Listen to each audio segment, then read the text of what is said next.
Before we get started, I just wanted to let you know there's a Claymation version of the intro you just saw at the end of my video, made by my son, and it's pretty spectacular, so be sure to stick around. Today I'm going to revisit an old video I did where I made a Wonder Woman shield from foam using the sun and a hot car to form it into its magnificent dome shape. Of course, I got a lot of feedback from people who didn't have a sun or a hot car because some of us live in places like this. So I tried a bit of a different technique with a different shield and I ended up with this. It's a shield for an American. Anyways, I'm going to show you how I made the shield without using a hot sun or a hot car.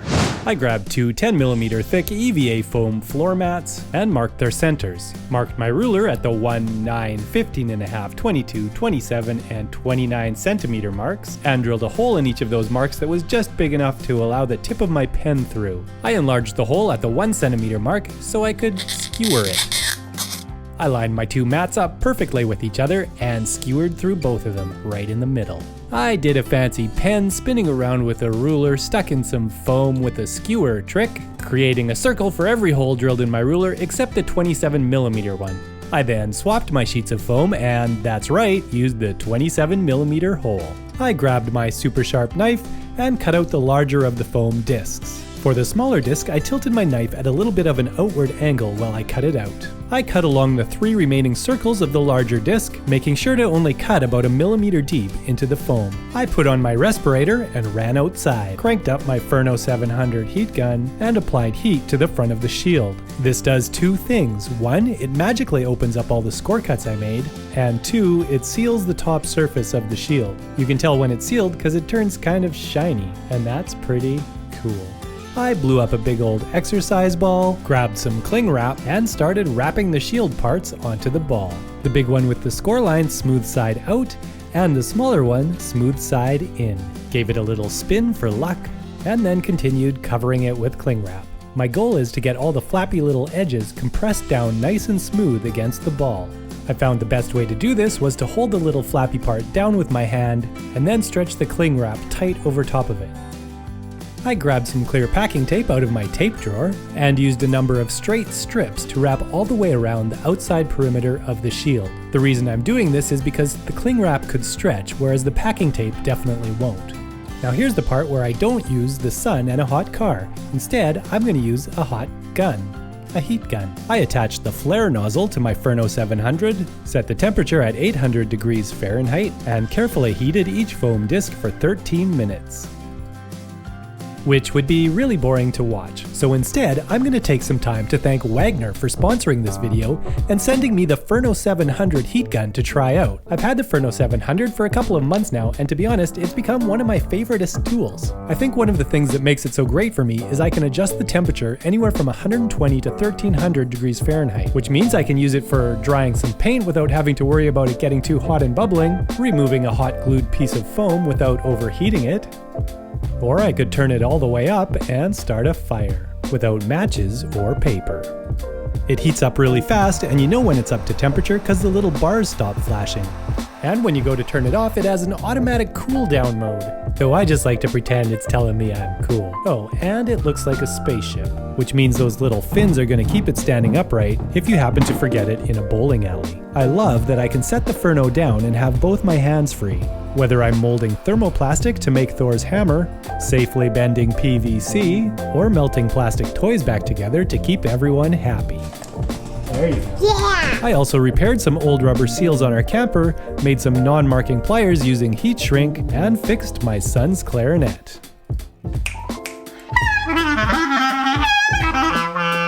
Never had one lesson.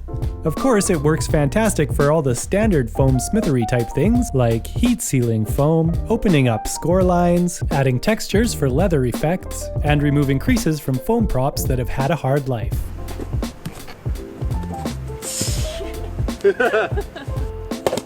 And we're about to find out if it's any good for forming shields. I'm going to leave this ball overnight to cool down and check it in the morning.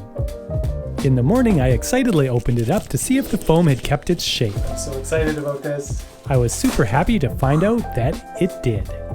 Dang. That was a successful experiment. Now let's finish this off.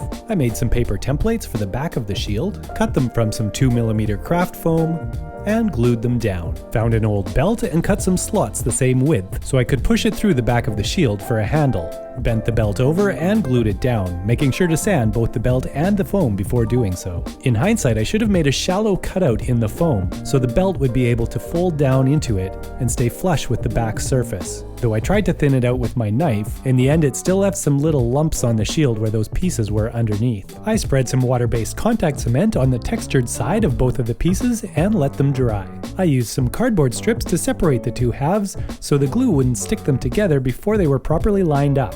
Once lined up, I pulled out the strips and pressed the two halves together. I used some 2-part epoxy to make some rivets on the back plate. If you want more information about making rivets from 2-part epoxy, you can check out some of my other videos. For the center star, I made a template and marked all the points with a little pin. I then cut score lines between the points and hit them with my heat gun for a few seconds to open up the lines. Now all I had to do was change it from foam into vibranium with some metallic silver paint. My goal here was to kind of recreate the spun metal look of the shield, so I tried to apply the paint following the curve of the circle, cleaning out any paint that got into the lines of the design with a barbecue skewer.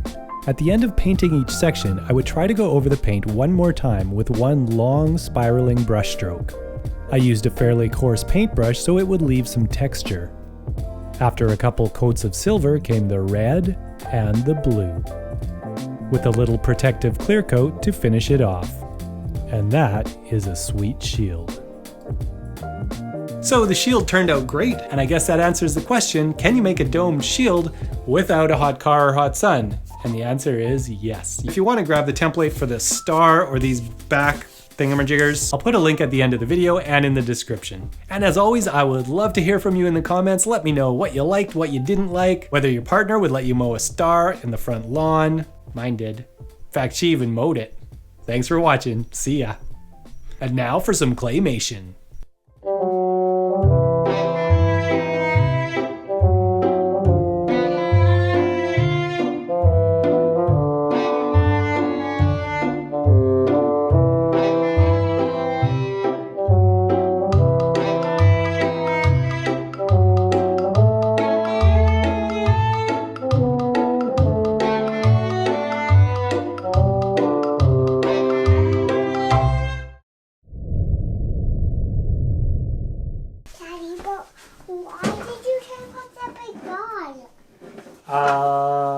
I taped it up because I'm making a shield.